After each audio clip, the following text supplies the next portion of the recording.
एक बात प्रसंगवश कह दें, हम स्वेच्छाचार का समर्थन नहीं कर रहे हैं, बहुत ध्यान से सुने।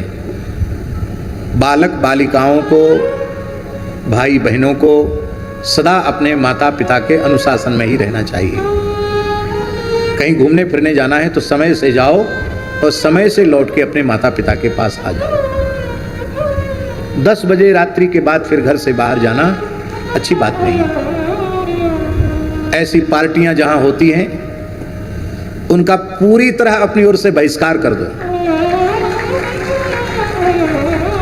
नहीं चाहिए जो घर में ध्यान कक्ष बनाए हैं ना, वो ध्यान कक्ष केवल झांकी बन के रह जाएगा। 1:30 बजे 2 बजे रात को वहां से ऊट पटांग खा पी के आओगे तो सवेरे भगवान की पूजा करोगे कि ध्यान करोगे कि दिन चढ़े तक सोओगे? यदि ईमानदारी से आप लोग भगवान की प्राप्ति के मार्ग पर चल रहे हैं तो जो कार्य, जो व्यवहार, जो खान पान प्रभु प्राप्ति का बाधक है उसको विष के समान त्यागना पड़ेगा आपको। आपका सगे से सगा संबंधी क्यों ना हो, नाते रिश्तेदार ही क्यों ना हो, आप कहो आप शादी की सालगिरह मना रहे हैं, घर में ठाकुर जी का हरिनाम संकीर्तन रखिए, हम भी कीर्तन में आएंगे, भगवत प्रसाद लेंगे। लेकिन तुम कहो हम होटल में मनाएंगे तो जाओ तुम होटल में राक्षस की तरह आचरण करो, हम तुम्हारे इस आचरण के समर्थक नहीं हैं। बोले हमारी तुम्हारी कुट्टी। बोले ठीक है, तुम ठीक है। तजिए ताई कोटि बैरी सम यद्यपि परम स्नेही, जाके प्रिय न राम बेदेही, तजिए ताही कोटि बैरी सम यद्यपि परम स्नेही। व्यवहार में कठोरता लानी चाहिए। क्या होगा उससे? बोले हमारा व्यापार धंधा सब चौपट, कुछ चौपट होने वाला नहीं, सब ठाकुर जी मालिक हैं, कौन चौपट करेगा? किसी की हिम्मत है जो चौपट कर देगा? आपने अपने हाथ में ले रखा है तो चिंता करो। यदि जानकी नाथ को सौंप रखा है, यदि जगन्नाथ को सौंप रखा है, यदि गोपीनाथ को सौंप रखा है, द्वारिका नाथ को सौंप रखा है, तब आप इसकी परवाह क्यों करते हो? आप यदि अपने विचारों में, अपने सिद्धांत पर सुदृढ़ बने रहे तो जो लोग आपकी खिल्लियां उड़ाते थे वे ही लोग आपको अपना आदर्श मानकर अच्छे मार्ग पर चलने लग जाएंगे। लेकिन इसके लिए आप में स्वयं का बल होना चाहिए। समय तो बहुत अधिक हो गया, लेकिन एक प्रेरक प्रसंग हम आपको सुनाना चाहते हैं। हम अपने विद्यार्थी जीवन में अपने पूज्य गुरुदेव भगवान श्री भक्तमाली जी की चरण सन्निधि में आ गए थे। शरीर की अवस्था 10-11 वर्ष की रही होगी। एक गृहस्थ परिवार, ब्राह्मण परिवार ब्रज दर्शन करने आया बुंदेलखंड से। महाराज जी बुंदेलखंड बहुत जाते थे, वहां सब उनके सेवक थे और प्रायः 99% ब्राह्मण महाराज जी के ही सब शरणागत थे। शिक्षित परिवार, अच्छा परिवार, लोग आए।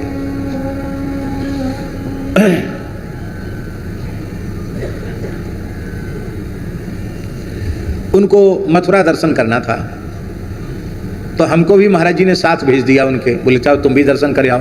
उस समय तांगे चलते थे, तांगे, तो तांगा दिन भर के लिए कर दिया।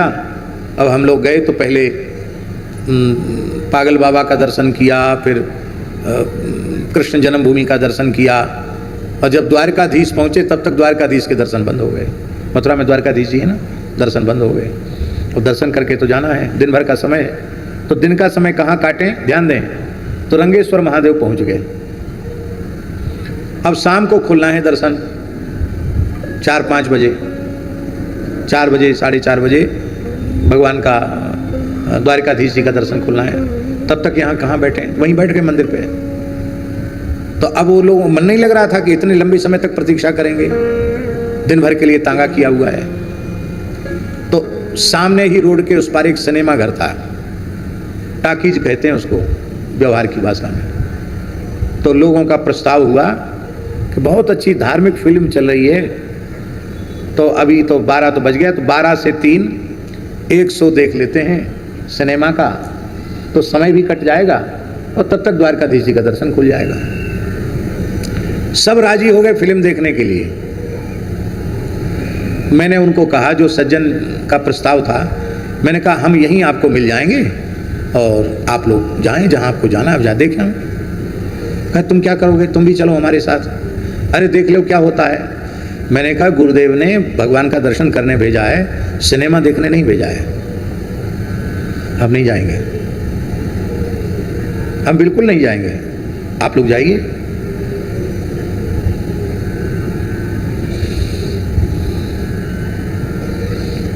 हमारे इस दृढ़ निश्चय का प्रभाव यह हुआ कि उस समुदाय में एक बुढ़िया थी, बड़ी बूढ़ी, ज्यादा बड़ी बूढ़ी नहीं थी, 60-65 साल की रही होगी। तो वो बोली बुंदेली भाषा में, अब वो भाषा यहां बोलने की जरूरत नहीं है। वो बोली, हमें नहीं करने जो पाप को काम, तनक सो मोड़ा तो देख भी नहीं जा रहा, हम काहे कौन चले जाएं बड़े बूढ़े, ऐसे बुंदेली में बोली वो।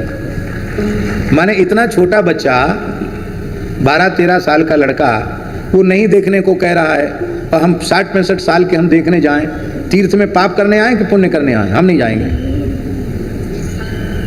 तो उन्होंने जब कह दिया तो उनकी एक बहू बोली, भाई माताजी को, वृद्ध माताजी को तो सासू माँ को अकेले नहीं छोड़ सकते, हमारा भी मत कटाना टिकट।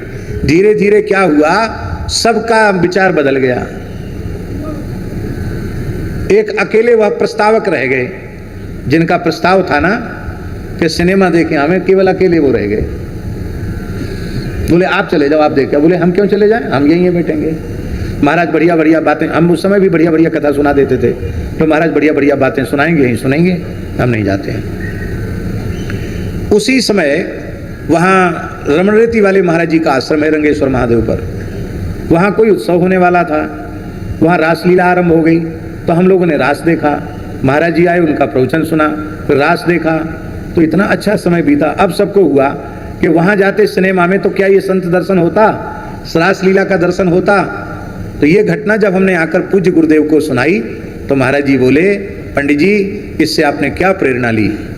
हम तो जोटे थे कि महाराज हमारी तो समझ में नहीं आया। बोले सिद्धांत की सुदृढ़ चट्टान बनकर साधक को जीना चाहिए। गंगा जमुना किनारे के बड़े बड़े वृक्ष बाढ़ में धराशायी हो जाते हैं, लेकिन गंगा जमुना के मध्य पड़ी हुई विशाल चट्टानें, हजारों साल से गंगा जी की कितनी बाढ़ें आई उतर गई, चट्टान वहीं की वहीं पड़ी है। महाराज जी बोले प्रवाह में कूड़ा करकट बहता है, अपना अस्तित्व कूड़े करकट जैसा मत बनाओ, अपना अस्तित्व सिद्धांत पालन में सुदृढ़ चट्टान के जैसा बनाओ। बोले तुम यदि निश्चय न करते तो इतने लोग वो बच नहीं पाते, वो जरूर जाते, उनका प्रस्ताव था, लेकिन तुम्हारे एक अपने अकेले के निश्चय से, आपके अकेले के निश्चय ने इतने लोगों के निश्चय को बदल दिया।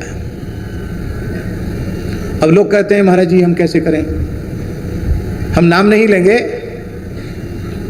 अमेरिका में एक बहुत बड़े डॉक्टर हैं जो अपने मलुक पीठ के शरणागत हैं, कैंसर रोग के बहुत बड़े डॉक्टर हैं, पढ़ाते भी हैं, प्रोफेसर भी हैं और बहुत बड़े डॉक्टर हैं। अमेरिका की धरती पर रहकर प्रत्येक एकादशी निर्जल करते हैं, पूर्ण गोव्रत का पालन करते हैं, और जिस दिन से दीक्षा ली है तब से अब तक एक दिन भी उनका नियम छूटा नहीं।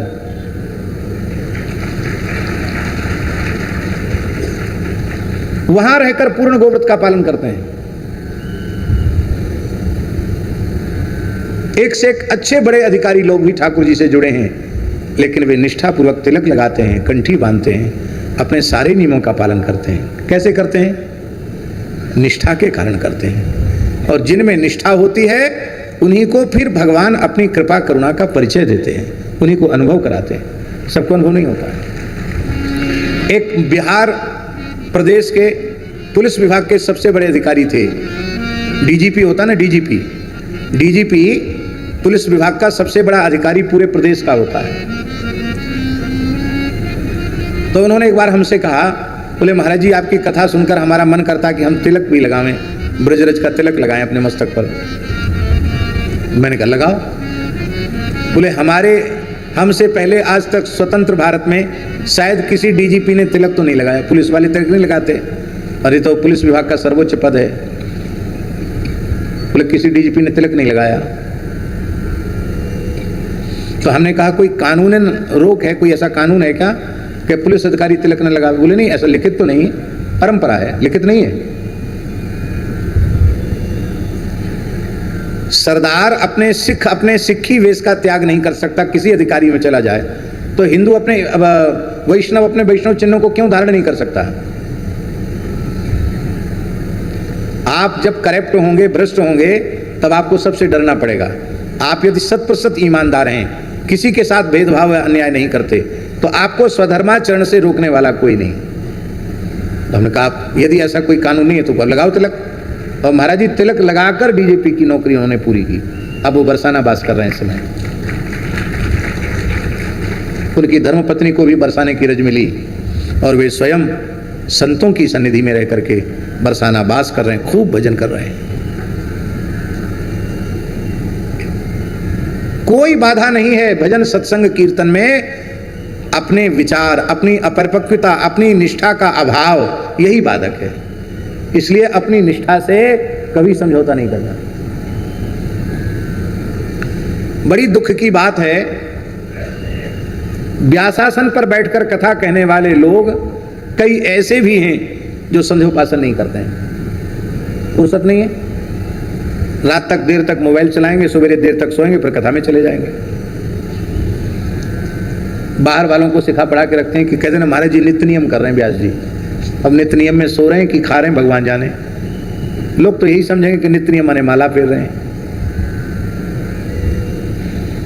मैं निंदा की निंदा के भाव से नहीं बोल रहा हूं। इस प्रकार का आप धर्म के आचरण में छल करेंगे तो उससे आपका लोक परलोक दोनों बिगड़ जाएंगे। इसलिए दूसरे को उपदेश देने के पहले वैष्णव धर्म की निष्ठा को स्वयं अपनाइए। कितने वक्ता हमसे आके पूछते हैं, गुरुजी हमसे भी लोग कहते हैं कि दीक्षा लेंगे, हम दीक्षा दें कि न दें। भैया तुम अपनी छाती पे हाथ धर के देख लो, तुम देने योग्य हो कि नहीं हो। हमसे क्या पूछते हो? पहले शिष्य गुरुजनों से पूछते नहीं थे दीक्षा के लिए, पहले शिष्य की योग्यता देखकर गुरुजी आज्ञा देते थे, अब तुम दीक्षा दो। शिष्य नहीं पूछते थे।